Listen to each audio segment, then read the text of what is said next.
Good evening, dear shepherd, though I suppose you do possess a more formal title that you may prefer to be addressed by. Regardless of such trifles, I apologize for my lack of attention in the past couple of days. Again, the trifles of royalty are such a fussy process. If I knew that for every fingernail I ripped out to get back here would be multiplied by the hundreds of tea parties and galas and court appearances I'd have to make, I'd have the sense to die ugly and brazierless like I always wanted to. I'm not good at the fuss. You've seen it firsthand.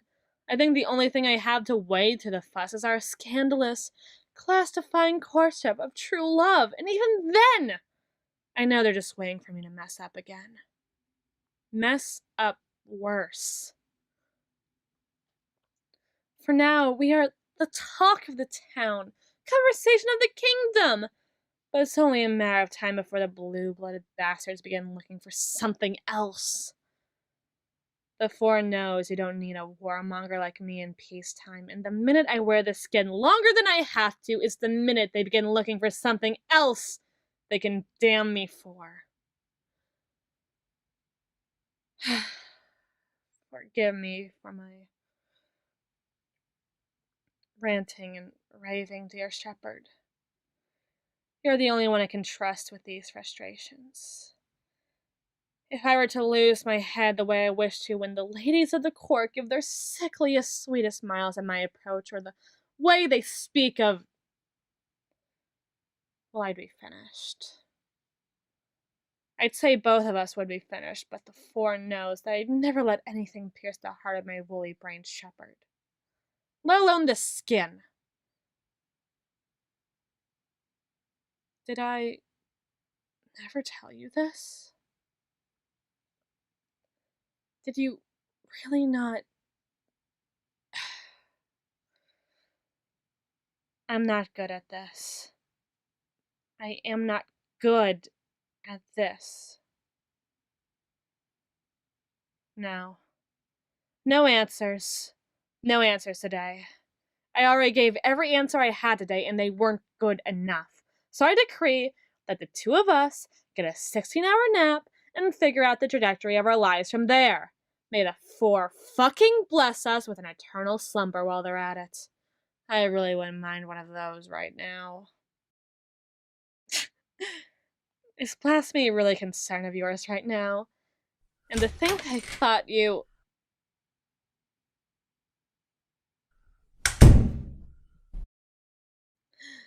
I am going to hang Mother Dahlia from the rafters with her own apron if what I see in there when I open the door once more is what I think it is.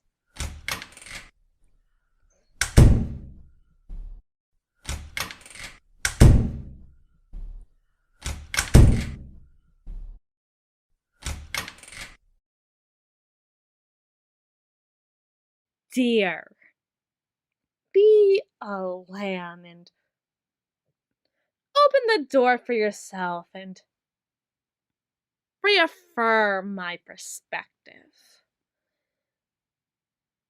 Maybe I'm just lucky enough that one of the ladies of the court tried to poison me instead of interrogating me about intimacy, and I'm just vividly hallucinating right now.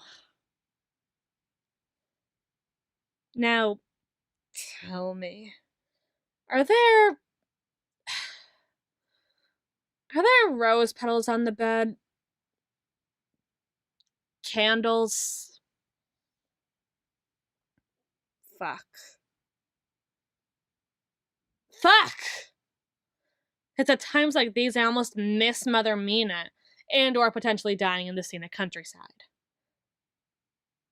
I'm gonna kill her. I'm going to kill her! This is nothing less than an insult and nothing more than treason! She will be punished.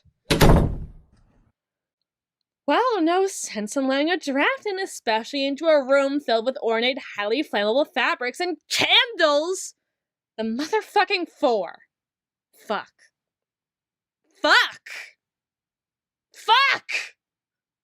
Ugh! She probably won't be back until the morning. She and the rest of the waitstaff, at least.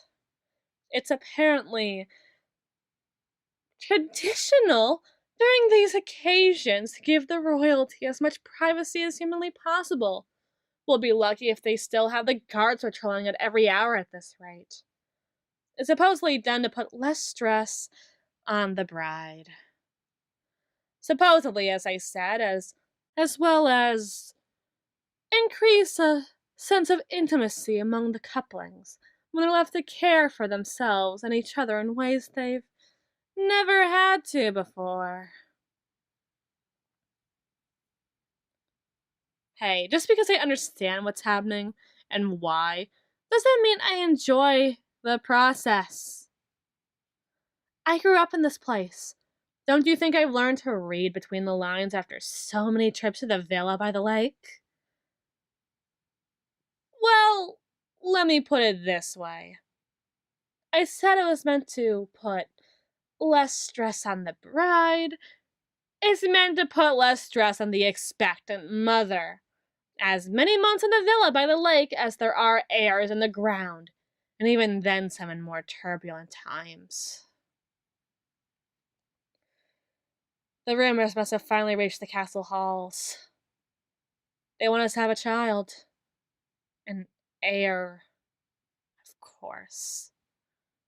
Fuck. Just what I need after a long day of... The rumors. Right, the rumors. Your stay in the castle has left you highly isolated from the words of the common people you once rubbed elbows with, but the lords and ladies and dukes and whatnot as well. They've begun twittering amongst themselves about the fact that we're 6 months into our love-filled, class-defying marriage, and have yet to visibly try to conceive an heir, let alone announce that we're trying for one. This is bad for the perception of our relationship. And will back us, me, into a corner no matter what we do. If the couple who went against the grain in the name of true love now appear to be truly in true love due to the lack of any sort of passion outside of the public eye, the whole thing could be revealed as a sham marriage, a smokescreen, an attempt to gain the good graces of a population you have made content enough not to rebel. It pokes holes in a narrative that I've been selling for the past few months.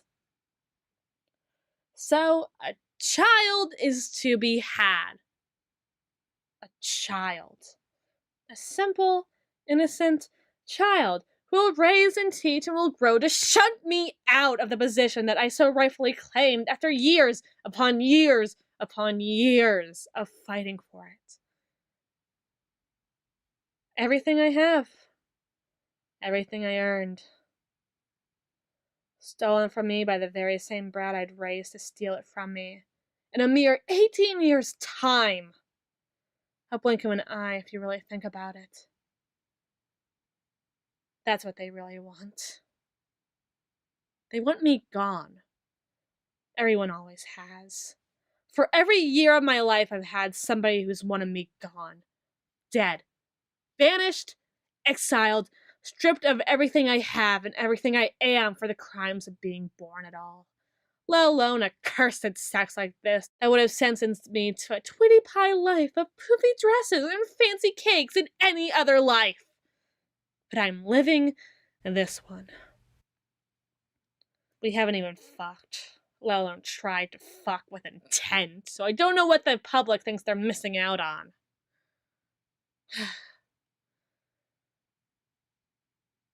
I'm really not good at this. At first I could put it off because, well, Ice Queen, Cruel Queen, Feller of Kings, bitch. I wasn't gonna be betting anybody I wasn't directly paying, and then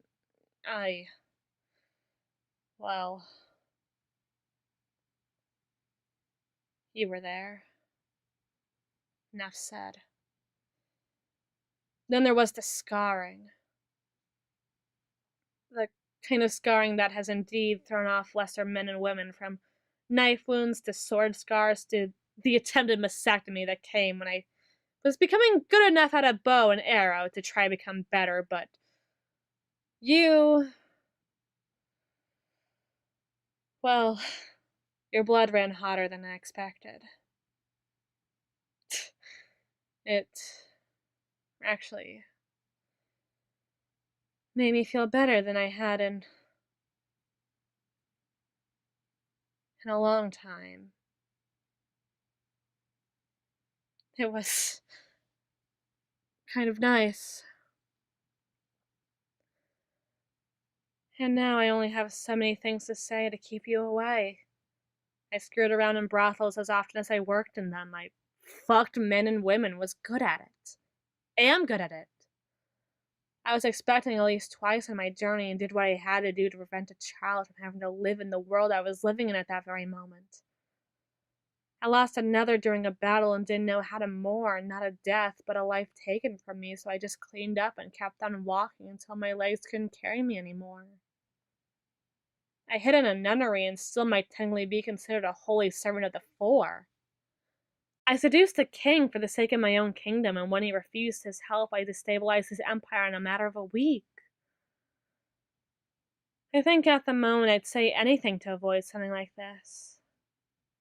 Not because I don't want it. I think you're the only reason I could ever want it at all, but because I... before, I can't even say it. Scared? Somehow? It'd be easier if you were anybody else, because with anybody else I could not care less, but it's not anybody else. It's you, my shepherd. The shepherd who I still call my dear shepherd instead of their more proper royal title, because I could not imagine a name more sweet slipping off my tongue than that of being reminded of the very same gentle lamb who swept me off my feet with kind eyes and a good bone structure.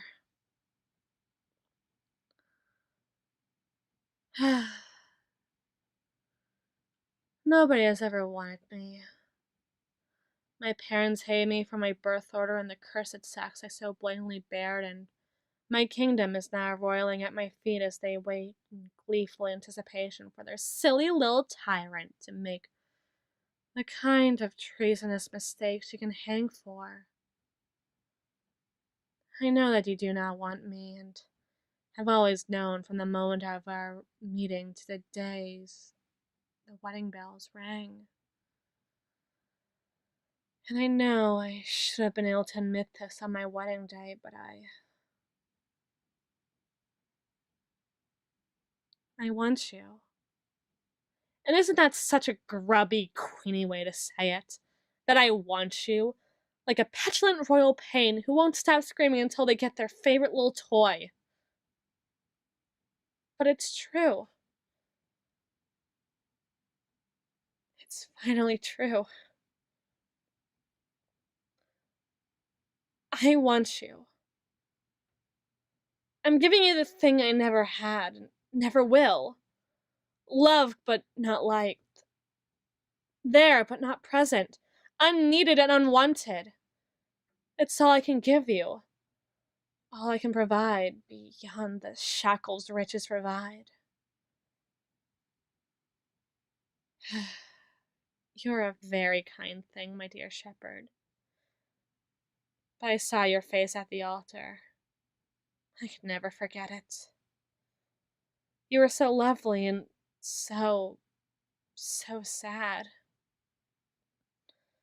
I thought I could live with that, you know. At the time, at the very least. That as long as I had you, your feelings were.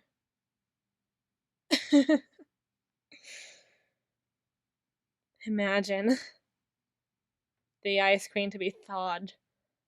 Like this. By someone like you. My parents would be incensed. And I can think of nothing better than that. I'm too tired for all this, and too tired to fight. Just lie beside me. I'm not asking for you to touch me, to look at me, to do anything at all. Just grant me the peace of mind that a warm body can bring. Won't you, dear shepherd? I'm sure you must have learned something about warmth among your flock. Maybe I can learn something from you.